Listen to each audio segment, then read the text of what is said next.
Ada pasien yang bilang gigi saya nggak bolong, nggak kenapa-napa, kok tiba-tiba copot. Ya, gitu. Jadi itu periodontitis. Tapi kalau dia setiap sikat gigi lembut, atau cuma meludah, kadang minum, dia keluar darah, berarti kita harus curigai ada sesuatu di gusi. Jadi itu yang harus segera dicek untuk mencegah hal-hal yang lebih buruk dapat terjadi di gusi kita. Dok, kalau udah ketahuan nih gigi ini bermasalah, giginya dicopot atau dikasih perawatan di giginya dan di gusinya, atau seperti apa bentuk perawatannya, Dok? Infus, informasi seputar kesehatan.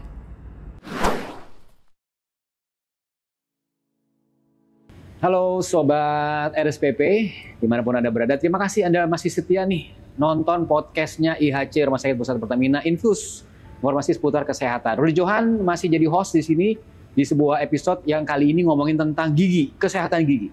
Ini penting ya, gitu ya. Saya sudah ditemani dengan seorang dokter muda, kece nih dokternya nih, Dokter Gigi Muhammad Rian, spesialis periodontia. Wah, Dok, ini pasti saya yakin banget awam sekali nih dengan spesialis periodontia. Kita mulai dengan penjelasan dulu. Artinya tuh apa, Dok? Iya, terima kasih, Mas. Jadi untuk spesialis periodontia sendiri memang tidak begitu banyak di Indonesia. Ya. Dan apa yang ditangani oleh spesialis periodontia yang pertama adalah masalah-masalah yang berhubungan dengan gusi dan tulang penyangga gigi. Ya. Jadi seperti gusi yang mudah berdarah, gigi goyang, kemudian masalah-masalah ada warna kehitaman di gusi untuk estetiknya, dental implant juga itu masalah-masalah yang ditangani oleh spesialis periodontia. Gitu. Emang nggak banyak ya spesialis ini, Dok? Kenapa nggak banyak, Dok? Memang dulu spesialis periodontia ini tidak banyak diketahui orang dan jarang yang ngambil sekolah ini. Tapi semakin kesini, semakin banyak orang sadar tentang pentingnya kesehatan gusi dan rahang, semakin banyaklah dokter yang mengambil sekolah spesialis periodontia. Dokter Rian gitu ya, kenapa nggak bilang gampang-gampang aja, Dok? Pasang behel, cabut gigi itu periodontia, Dok? Kenapa, Dok? Memang waktu itu masang behel dan yang lainnya, kebetulan saya memang senangnya di bidang ini, di periodontia. Jadi sejak S1 dulu udah ngamatin ini, dan kebetulan kesempatan untuk sekolah di bidang ini, di periodontia ini. Gitu. Kalau kuliahnya sama dengan dokter-dokter yang gigi yang lain begitu, Dok ya? Sama. Jadi. Baik. Sama, kita ambil spesialis lagi, kuliah lagi setelah S1, jadi dokter gigi umum, kemudian sekolah lagi jadi spesialis. Nah, tadi dokter udah sebut tuh, Dok, gusi hitam, gigi goyang, gusi berdarah. Ini nggak ada hubungan dengan trauma gitu, Dok ya? Memang ketika kita sikat gigi contohnya paling nyata, tiba-tiba kok sering berdarah gitu ya? Itu ya, Dok ya, yang penyakit-penyakit yang bisa disembuhkan gitu. Nah, salah satu itu memang kan kita bilangnya kebiasaan buruk. Jadi kalau gusi mudah berdarah gara-gara sikat gigi yang kencengan kan kebiasaan buruk. Gusi itu bisa aja nanti dia kalah jadi turun. Kalau gigi rahang bawah gusinya turun. Jadi gusinya turun sehingga itu gara-gara sikat gigi terlalu kenceng. Jadi sikat gigi terlalu kencang, gusinya turun. Itu juga kebiasaan yang nggak bagus juga. Itu juga bisa bikin masalah pada gusi. Selain itu, gusi yang tadi Mas bilang mudah berdarah, bisa juga karena hal lain. Gitu. Cara yang paling awam bisa dijelaskan, misalnya kalau misalnya mudah berdarah, cara ngebenerinnya nyembuhinnya gimana, Dok? Nah, jadi kalau gusi mudah berdarah, pertama kan kita cari tahu dulu penyebabnya. Terus yang kemudian kedua, berapa lama dia berdarahnya. Apakah hanya setelah sikat gigi, 1 menit, 2 menit, berapa menit dia durasi waktunya. Terus seberapa sering. Nah, kemudian setelah itu diketahui, kalau misalnya cuma 1-2 kali gara-gara sikat gigi yang kencengan, berarti nggak ada masalah yang perlu dikhawatirkan. Tapi kalau dia setiap sikat gigi lembut, atau cuma meludah, kadang minum, dia keluar darah, berarti kita harus curigai ada sesuatu di gusi. Jadi itu yang harus segera dicek untuk mencegah hal-hal yang lebih buruk dapat terjadi di gusi kita. Hal yang paling buruknya apa, Dok? Yang bisa terjadi? Misalnya kalau dia diemin aja nih, biarin aja deh gitu. Nah, kalau dibiarin memang, nah ini sering terjadi nih di masyarakat, dibiarin aja. Jadi karena dia nggak ada gejala, nggak ada sakit, hanya yang tadi aja gitu ya, berdarah gitu ya. Berdarah gitu aja. Nah, kalau dibiarin, radang gusi itu kita bilangnya gingivitis. Gingivitis itu kalau dibiarin dia akan meluas menjadi periodontitis. Periodontitis itu dia merusak jaringan tulang yang berada di keliling gigi. Nah, lama-kelamaan kalau dibiarkan, giginya bisa jadi goyang. Oh, jadi bisa copot, bisa tanggal ujung-ujungnya Iya, begitu gigi. makanya ada Tanpa pasien sebab gitu, Dok. Iya, ada pasien yang bilang gigi saya nggak bolong, nggak kenapa-napa, kok tiba-tiba copot. Ya, Oke. Jadi itu periodontitis. Itu berawal dari tadi itu masalah gusi mudah berdarah yang tidak ditangani dengan tepat. Ya. Nah, tuh sobat RSPP. Jadi kalau kata dokter sih kalau sekali 2 kali ya mungkin karena sikat giginya nggak baik lah begitu. Tapi kalau terus-terusan itu sesuatu yang harus diwaspadai dan harus diperiksa. Periksa kemana? Ke dokter Rianto, gitu ya. Dokter praktek tiap hari apa, Dok? Saya praktek di sini setiap hari Selasa dan Kamis, mulai jam 8 pagi sampai jam 12 siang. Tuh, dicek ya. Jadi salah satu pengecekannya dengan foto, ronsen, atau dilihat dengan kasat mata dari dokter Rian. Nah, gimana, ya. Dok? Yang pertama akan kita lihat dulu secara klinis. Kita gunakan alat-alat yang ada di klinik, kita akan periksa secara detail apa yang terjadi, kita nilai. Kemudian kita juga akan bantu jika diperlukan kita ronsen. Nah, kita di RSPP itu punya ronsen 3 dimensi. Jadi ronsennya canggih, bisa lihat detail, bisa di seluruh 360 derajat kita bisa lihat atas, bawah, kanan, kiri semua. Jadi kita bisa tahu detail masalahnya dari gigi yang mana. Nah, I see. jadi kita punya alat yang terbaru, bagus, gambarnya itu tajam, dan prosesnya juga cepat. Proses ronsennya kalau di kita sangat cepat, artinya nggak perlu nunggu berjam-jam. Dan hasil langsung bisa keluar gitu. Hasil bisa langsung ditunggu. Siap. Gitu. Jadi pasien sangat nyaman, nggak perlu kemana-mana. Di hari yang sama kita udah tahu apa sih penyebab gusi berdarahnya. Dan relatif harganya juga nggak mahal lah ya, Dok, gitu ya? Ya, untuk di RSPP harga ronsen 3 dimensi dan ronsen lainnya itu sangat terjangkau ya, kalau saya bilang ya, dibandingkan di tempat lain dengan kualitas yang kita dapat sangat terjangkau lah. Siap. Dengan kualitas yang premium. Nah, itu dia. Nah, kita habis ini akan lihat alatnya seperti apa, tapi jangan kemana-mana ya, setelah pesan-pesan. Tetap di tempat.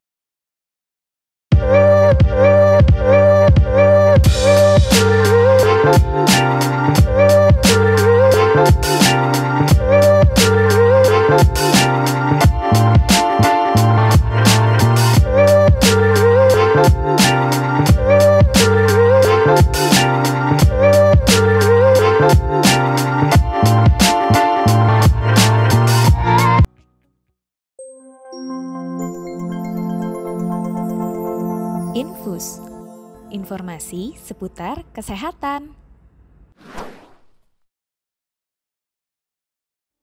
Yes, kembali lagi sama Ruli Johan dan Dr. Gigi Muhammad. Karena nih episodenya ngomongin tentang gigi. Ya, tadi sudah dibilang bahwa kita punya loh di IHC Rumah Sakit Pusat Pertamina ronsen 3D gigi. Dan ini setahu saya sih nggak banyak rumah sakit yang punya, satu.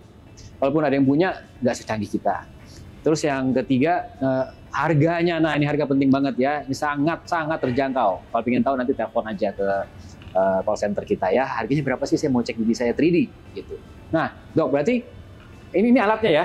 Ya. Nih, Anda bisa lihat. Ini ada di gambar, kita insert.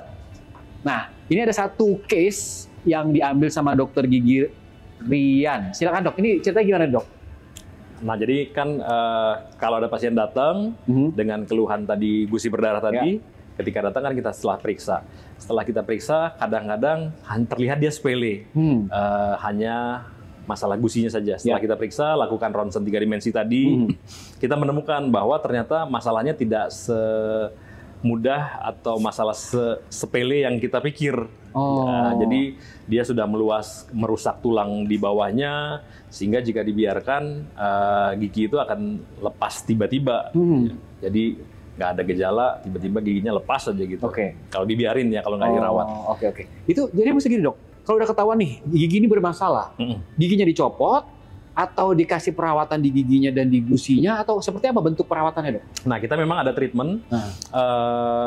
Mulai dari yang sederhana dulu, dibersihin karang giginya. Kemudian setelah dicek, kita bisa kasih obat-obatan dan treatment tertentu untuk si radang gusinya tadi. Bahkan kalau tulangnya rusak pun kita bisa kasih treatment seperti bone graft, jadi itu merangsang pertumbuhan tulangnya kembali. Jadi ditumbuhkan lagi, kita rangsang. Bisa ya, Dok? Ya, jadi gigi goyang, dan kita juga bisa menstabilkan si gigi goyang tadi. Nah, tentunya kita perlu melakukan pemeriksaan terlebih dahulu kan. Oke, jadi dari gejala awalnya itu benar-benar gusi berdarah atau gigi goyang tadi gitu dok ya? Iya.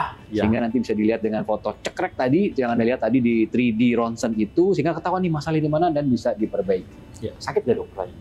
Ini kalau orang ngomongin soal gigi pasti bawaannya aduh takut sakit gigi. Nah, kalau gusi berdarah, gigi goyang, umumnya kalau di tahap awal dia nggak ada gejala, nggak sakit. Oke. Jadi nggak sakit sama sekali. Treatmentnya pun sebenarnya harus nggak sakit ya. Oke. Karena kan masa mau menghilangkan masalah malah jadi masalah ya. Iya dong. Nggak ada yang treatmentnya datang itu nanti, nyaman, nggak sakit tentunya. nggak sakit sama sekali ya. Nah, tuh jadi nggak sakit. Painless terapi ya. Painless terapi. Oh, saya pikir tuh kayak ditembak di laser, pakai laser, terus atau enggak dikasih kawat gigi. Terapinya nggak begitu, beda ya dok ya? Kalau sampai kawat gigi atau laser bisa saja. Oh, bisa juga ya? Bisa saja, tapi nanti makanya kita harus nilai dulu apa masalahnya. Ada obat oral juga bisa dikonsumsi gitu dok? Ada. Jadi untuk memperkuat lagi si kondisinya, kemudian menghilangkan radang-radang di gusinya. Worst case-nya adalah gigi tersebut harus dicabut. Betul. Nah, gigi kalau dia udah worst case-nya, tulangnya udah rusak banget, nggak bisa dipertahankan, kan kita juga nggak mungkin mempertahankan yang udah sangat rusak kan. Oke. Nah, dicabut, ya kemudian pasien harus memikirkan apa gigi penggantinya. Salah satunya adalah dental implant. Oh, dental implant termasuk bidangnya dokter juga? Ya, betul. Oh, oke. Implant itu dalam bahasa awamnya ada gigi palsu?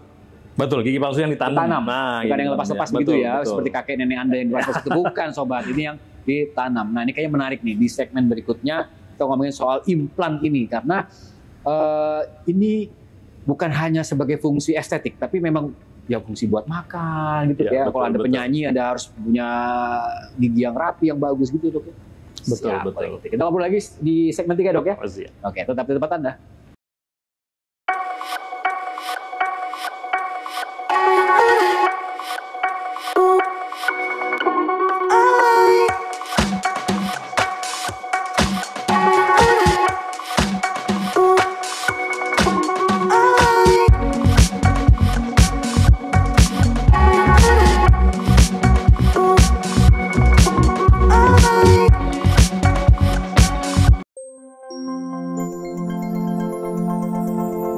Infus, informasi seputar kesehatan.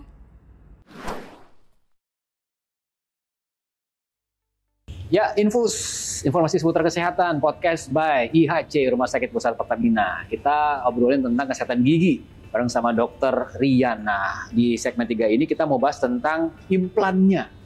Pertanyaannya, implan, kapan harus pakai implan dok? Kapan harus pakai gigi palsu lepasan? Oke.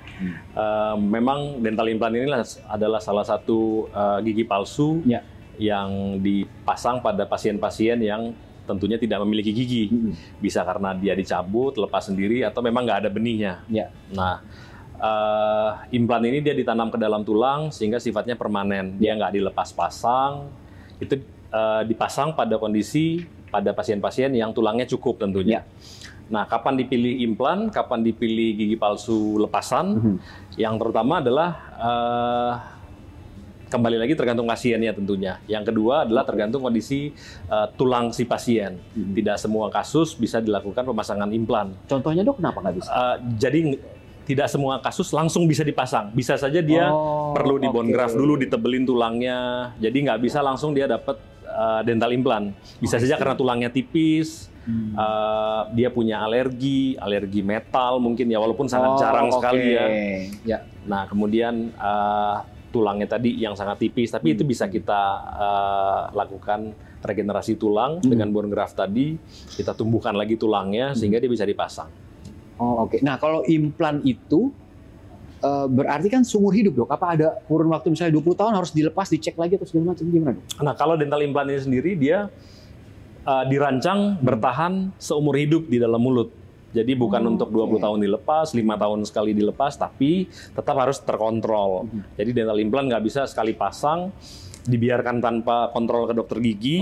Tetap harus kontrol. Tetap harus kontrol, jaga kebersihan mulutnya, scaling rutin, ada infeksi segera ditangani. Jadi bukan dia maintenance free, sama kayak gigi kita. Gigi kita kan setiap minimal 6 bulan sekali harus datang kontrol, minimal dibersihkan si giginya.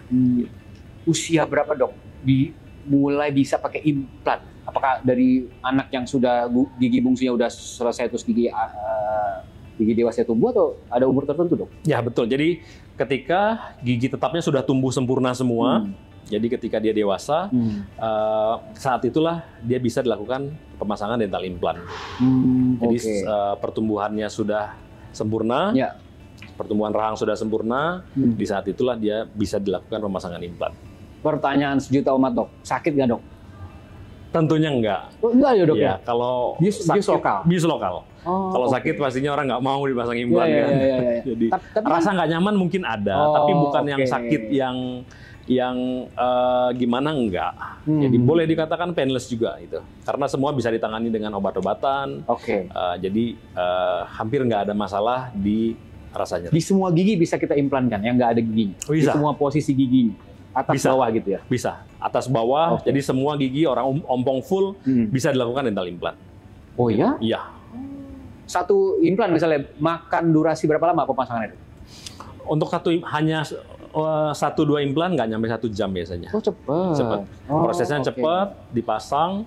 Dan itu tadi Mas, yang kita ada ronsen 3 dimensi itu juga sangat mendukung dalam pemasangan dental implan untuk mengukur tebal tulangnya, tinggi tulangnya. Jadi kita bisa lihat dari situ. Jadi sangat presisi lah. Jadi kita mau arah kemana pasangnya, gigi sebelahnya kayak apa akarnya supaya nggak ketabrak, sarafnya ada di mana. Kalau di atas tuh ada rongga sinus. Jadi semua dengan ronsen 3 dimensi tadi kita bisa sangat detail dalam merencanakan pemasangan implannya.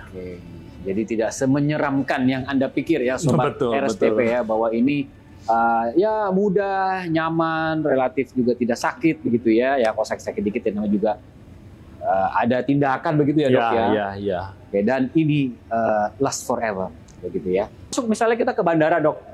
Lewat metal detector bunyi nggak, Dok? Net gitu, Dok. Nah, ini pertanyaan yang sering ditanyakan juga di pasien. Implan itu sebenarnya dia bukan metal, dia bahannya dari titanium. Titanium. Dia titanium. Sehingga kalau lewat metal detektor hampir nggak pernah dia bunyi. Gitu. Jadi dari pasien-pasien saya yang cerita, dia ke bandara, dia kemana, itu nggak ada yang bunyi. Aman. Tapi memang giginya itu keramik gitu ya, Dok ya? Atau apa? Kan kalau itu kan fondasinya kan, Dok ya? Betul. Implan itu ya. Ini pakai apa, Dok? Kalau gigi di atasnya nanti ada yang full porcelain. Gitu. Jadi dia estetiknya pun dapat. Jadi estetiknya pun jadi bagus dia. Nah, terakhir, Dok, sebelum closing nih, ada pesan-kesan, Dok, sebagai dokter gigi untuk Sobat RSPP? Nah, jadi seperti yang tadi sudah kita bahas tentang gusi, tentang implan. Jadi inti dari semua ini adalah harus kontrol ke dokter gigi. Jadi kita jangan sampai kehilangan gigi sebelum waktunya sehingga perlu dilakukan pemasangan implan. Kita bisa cegah sebenarnya dengan kontrol rutin ke dokter gigi. Betul, kontrol rutin minimal 6 bulan sekali. 6 bulan sekali ya. Nanti dicek apakah ada karang gigi, ada masalah radang gusi tadi, sehingga kita bisa deteksi dini sebelum kerusakannya terjadi sangat parah kan gitu. Lebih baik juga mencegah gitu, Dok ya. Lebih baik mencegah. Biayanya juga jauh lebih murah kan kalau mencegah. Oh ya, satu hal lagi ya Sobat RSPP, kalau Anda semua mau melakukan tindakan perawatan gigi, penyembuhan gigi, itu ada di lantai baru. Ya, kita punya lantai baru khusus semuanya untuk gigi. Jadi semua tindakan terpadu di sini. Nah, satu hal yang paling keren lagi, ada satu corner tuh, Dok. Saya bilangnya perawatan gigi with the view. Jadi kalau itu Anda datang masuk ke sana, itu keren banget view-nya ya. Jadi L-nya itu kaca gitu, Dok ya. Iya, betul. Anda pas ngelihat itu, ini saya di dokter gigi apalagi di Hotel Bintang 5. Itu keren banget. Nah, itu ya. Harus coba ya. Harus coba. Lihat. Setidaknya untuk perawatan gigi berkala tadi dokter bilang. Oke, Dokter Muhammad Rian, terima kasih. Sampai ketemu di konten lain ya, Dok ya. Baik, Mas, sama-sama. Oke, Sobat RSPP, terima kasih Anda sudah menyaksikan Infus, info seputar kesehatan.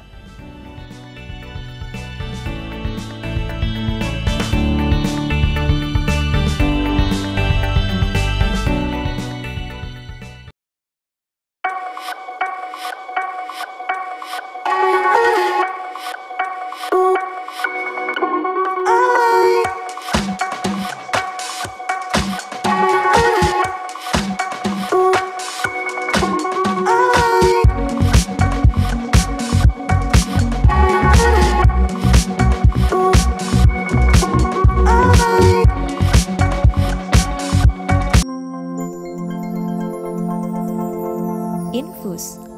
Informasi seputar kesehatan.